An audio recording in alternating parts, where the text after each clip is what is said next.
आपका मेरे इस वीडियो में। मैं BIC की टीचर मिस शबाना आपको कक्षा 9 का हिंदी पढ़ाऊंगी और हिंदी में भी मैं आपको काव्य पढ़ाऊंगी।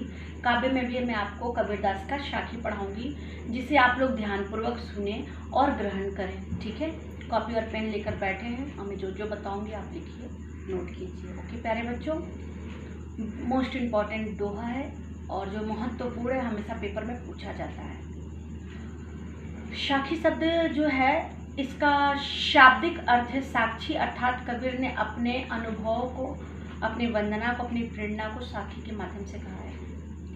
कबीरा कहाँ गरीबियो ऊंचे देखी आवास, अब काली पर्यो भू पर लोटा ऊपरी जामी घास। कबीरदास जी ने कहा कि कबीरदास ने प्रस्तुत पंक्ति में बताया कि नश्वरता को बताया कि समाज की जो नश्वरता है वह कैसी है। आज जो व्यक्ति इतने अच्छे से बात कर रहा है, समझ रहा है, ये भौतिक सुख को अपना सुख ना समझे। कबीरा कभी भी अपने गरीब खाने को देखे। व्यक्ति संत, कबीरदास जी कहते हैं कि संत व्यक्ति जो हैं, सामाजिक व्यक्ति जो हैं, वो अपने महल को ना देखें, क्योंकि जो ये महल इतनी ऊंची ऊंची है, एक दिन इस महल को छोड़कर हमें 2 मीटर कफन में जाना है और कल जब हम भूमि पर अपने लौटेंगे तो उस पर घास जम जाएगा और कुछ जमने वाला नहीं। नश्वरता के बारे में बताया कि कबीरदास जी ने बताया कि हम जो व्यक्ति हैं, हमें हमेशा सबके साथ अच्छे व्यवहार से रहना चाहिए, अच्छे आचरण से रहना चाहिए, क्योंकि जो हमें बनाना है, हमें अपने परम ब्रह्म से बनाना है। इस समाज में जो कुछ है यहीं छोड़ कर जाना है। ठीक है, ये नश्वरता है और नश्वर ये समाज है जो एक दिन समाप्त हो जाएगी। मेरे प्यारे बच्चों, काव्यगत सौंदर्य में आप लिखेंगे कि कबीरदास जी ने सामाजिक सांसारिक नश्वरता के बारे में बताया है, बहुत ही सुंदर वर्णन किया है और भाषा में शुद्ध साहित्यिक सधुक्कड़ी बोली लिखा है, इन्होंने बोली बोला है और इनका जो छंद है वो दोहा के रूप में है और जो अलंकार है अनुप्रास, रूपक अलंकार का प्रयोग किया गया है। बहुत ही सुंदर प्रेरणा को ये दे रहे हैं हमारे। अब भावशामे में भी लिख सकते हैं कि हमारे हाथ में कुछ आने वाला नहीं है, भक्ति भजन हरि नाम है, दूजा दुख है अपार, मनसा वाचा कर्मणा अविरत सुमृत सार। बकरी पाती खाते ताकि काड़ी खाल, जेनर बकरी खाते तिनको कौन हवाल। बहुत ही सुंदर सुंदर इन्होंने वर्णन किया है और आप देखेंगे इसे। ठीक है बच्चों, नेक्स्ट आप देखेंगे, यहू ऐसा संसार है जैसा सेम्बल फूल, दिन 10 के व्यवहार को झूठी रंगी न भूल। कबीरदास जी ने सेम प्रसंग नश्वरता के बारे में बताया है।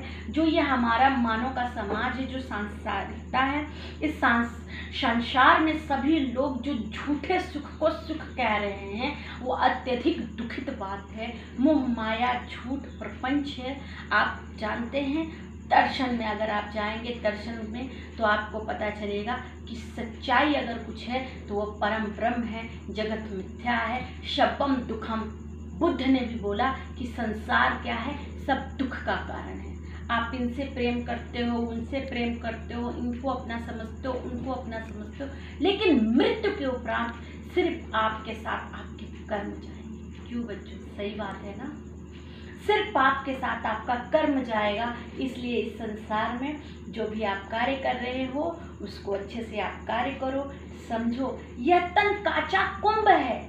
ये जो कच्चा घड़े के समान ये जो तन है, काचा कुंभ है। और आपको मैं बता दूं कि अगर इस पे कोई धक्का लगेगा तो ये टूट जाएगा। यह तन काचा कुंभ है, लियो फिरे था साथी, और ढबका लागा फूट गया, कुछ ना आवे हाथी। कुछ हाथ आने वाला नहीं है बेटा। जल में कुंभ, कुंभ में जला, दोनों एक समान। फूटा कुंभ जल, जल ही समाना, ये तत्व तो कोई जाने क्या। अगर हम एक गगरी को भरकर पानी रख रहे हैं और समुद्र में जाकर धक्के लगने से वो फूट जाता है, पत्थरों के ठपकने से, तो क्या आप जल जल से निकाल सकते हैं? परमात्मा का ये अंश एक न एक दिन इसे ले जाता है। आपको मैं बता दूं, ईश्वरानुभक्ति बहुत ही सुंदर इन्होंने भावशा में लिखा। आप जस्ट ऐसे ही लिखिएगा काव्यगत सौंदर्य इनके बारे में। जैसा मैंने बताया, इन्होंने शब्द में एक शब्द लिखा, काहे रे नलिनी तू कुम्हलानी, तोर ही नाल सरोवर पानी, जल में उत्पत्ति जल में बास, जल में नलिनी तोर निवास। ना तले ऊपर ना तले आगे, तोर प्रीत का से लागे, कहे कबीर जे उदिक समाना, ते नहीं मुहे हमार जाना। व्यक्ति जो परमात्मा के समान है उसका अंत तो होना ही नहीं। कबीरदास ने कहा, हम न मरब मरिहे संसारा, हमें मिले न जीवन हारा। प्रभु मरिए हैं तो हम मरब, हरि न मरे हम काहे को मरिए।